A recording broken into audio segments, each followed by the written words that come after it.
Today, I'm the world's best judge, and it's my job to decide the fate of cartel members, corrupt politicians, terrorists, and murderers, all while developing a gambling addiction, getting hunted by a serial killer, and uncovering a conspiracy that reaches all the way to the highest levels of government. My first major case involves a security guard accused of murdering the CEO of Norvex Industries. The victim was discovered inside the trunk of his own car with a red rose placed on top of the body. The guard insists he's innocent and claims he was actually the one who reported the crime. Unfortunately, before I could determine whether he was telling the truth, I made a rookie mistake. I accidentally ignored a letter from the Ministry of Justice explaining how evidence files work, and as a result, I failed the puzzle and ran out of attempts before learning much of anything. With virtually no evidence connecting the guard to the murder, beyond the fact that he happened to be working that night, I wasn't comfortable sending him to prison, so my first major ruling as a judge was a not guilty verdict.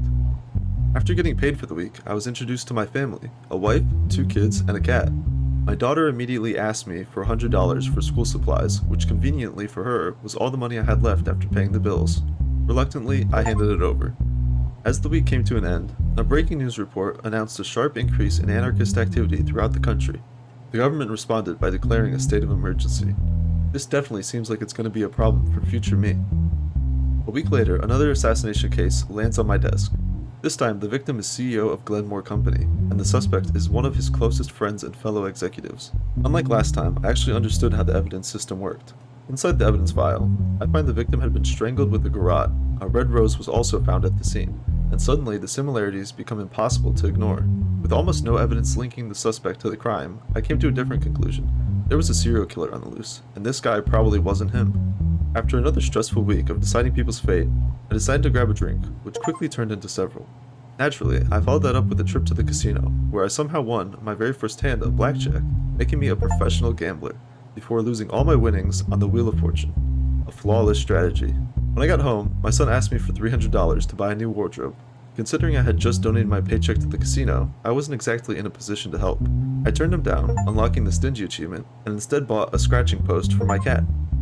Clearly, my priorities were in order.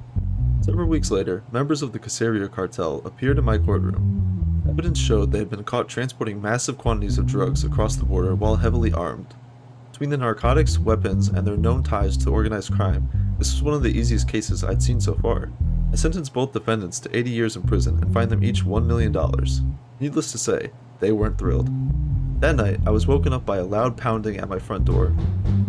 I never found out who it was, but after sentencing cartel members to effectively life in prison, the timing felt more than a little suspicious.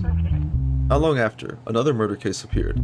The 2 cartel members I had just sentenced were now dead, both murdered in their shared cell with their third cellmate as the sole survivor. Obviously, he was charged with the crime, but his story caught my attention. He claimed inmates frequently disappeared under mysterious circumstances and that some prison guards were even rumored to be involved. When I examined the evidence, there it was again. The garrote was used to kill both men and a red rose placed on each body, the same signature. With this, and the fact that the suspect had been in prison during the other red rose murders, I knew he wasn't responsible. But it was clear he knew more than what he was saying. So I found him innocent of murder, but guilty as an accomplice for concealing the truth, which added another 5 years to his sentence. For reasons I still don't understand, the public absolutely hated this ruling. People blasted me online, my reputation took a hit, and to make matters worse, my daughter suddenly decided she needed a brand new smartphone I couldn't afford. Dealing with all this made my mental state spiral. At my wit's end, I handled the stress in the healthiest way possible, drinking and gambling, where I won enough money to feel better about everything. Then my next case arrived, the bombing of Parliament. The mastermind behind the attack was Armando Bloom, the leader of the Carceria cartel. According to Bloom, the government and the mafia were secretly working together and had orchestrated the murders of his associates in prison. The bombing was his form of retaliation. With phone recordings of him ordering the attack, alongside his own confession, there wasn't much room for debate. I sentenced him to death. My next major case involved a politician accused of corruption. He had been found in a hotel room with a known mafia member, large amounts of cash, drugs, weapons, and several prostitutes. Conveniently for him, the mafia member committed suicide before he could be questioned. The politician insisted he had no memory of how he got there, but surveillance footage showed otherwise. He was caught willingly entering a taxi that took both him and the mafia member to the hotel. That was enough for me. 25 years in prison, plus a $10 million fine. Case closed. Then, things got interesting. Police officer Jim Kellen was arrested for high treason after being found hiding in the bushes near the Prime Minister's residence. In his possession were two very familiar items, a garrote and a red rose. Kellen offered a series of increasingly unbelievable explanations for both. At first glance, it seemed obvious. The Red Rose killer had finally been caught, but something felt off. This seemed like too easy of a case. If this was all part of a setup by the real killer, I didn't want an innocent man executed, so instead of sentencing him to death, I gave him 100 years in prison. As it turns out, that distinction really didn't matter. Seconds after I delivered the verdict, someone in the courtroom stood up and assassinated him. Now, I needed answers. Rather than explain his motives, he spent his entire testimony declaring himself an anarchist. That's it. That was his defense. With nothing else to go on, I sentenced him to death. Apparently, someone out there disagreed. My assassination risk immediately shot up to 75%. Thankfully, money solves most problems in JudgeSIM, including this one. As if the risk of assassination wasn't enough, my arrest risk also climbed above 50%. Luckily, the police were more than willing to overlook that little issue in exchange for some cash. With both problems solved through entirely legitimate means, I was free to continue judging. A major breaking news story soon revealed that the secret leader of the mafia had escaped the country. Shortly afterward, a veteran intelligence officer was placed on trial for helping make it happen. He was accused of driving the mafia boss across the border. The officer didn't deny it. Instead, he claimed he had been acting under direct orders from the Ministry of Interior. And honestly, the evidence supported him. He had no idea who he was transporting, and the mission details told him not to communicate his actions with anyone. As far as I could tell, he simply carried out the mission he had been assigned. So despite helping the head of the mafia flee the country, I found him not guilty. Soon after, the new CEOs of Norvax and Glenmore found themselves on trial for bid rigging. What made this case interesting was their explanation. The Norvax CEO testified that the Ministry of Interior had pressured her into accepting specific contracts, and the Glenmore CEO claimed that the head of the mafia threatened to kill him and his family if he refused. Suddenly, the murders, the mafia, and the government were all starting to connect. Even with the evidence supporting their testimonies, technically both defendants were still guilty, but they also appeared to be victims. So instead of imposing harsh penalties, I issued each a fine and community service. Then, everything finally came together.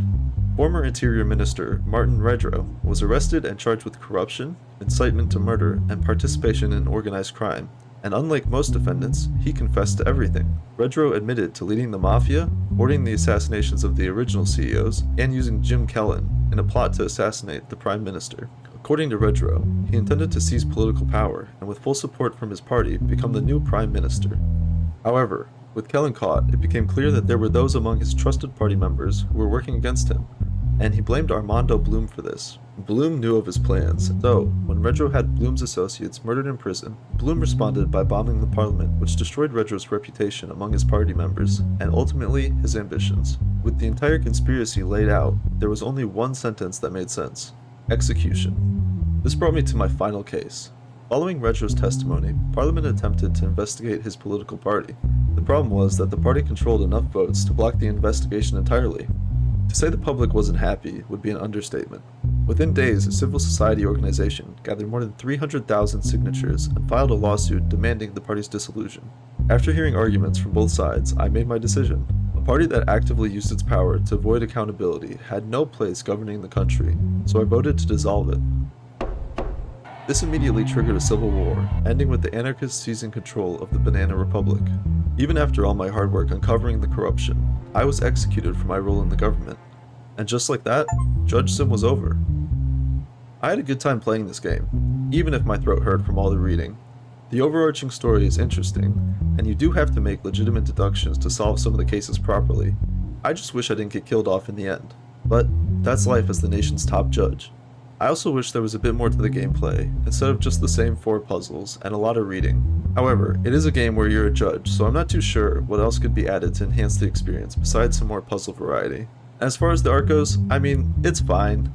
Obviously not the focal point of the game, but it gets the job done. I enjoyed this game, and would recommend it to others who like simulation and deduction games. Thank you so much for watching my 100% playthrough of JudgeSIM. Remember to like, comment, and subscribe if you enjoyed the content, and I'll see you in the next video.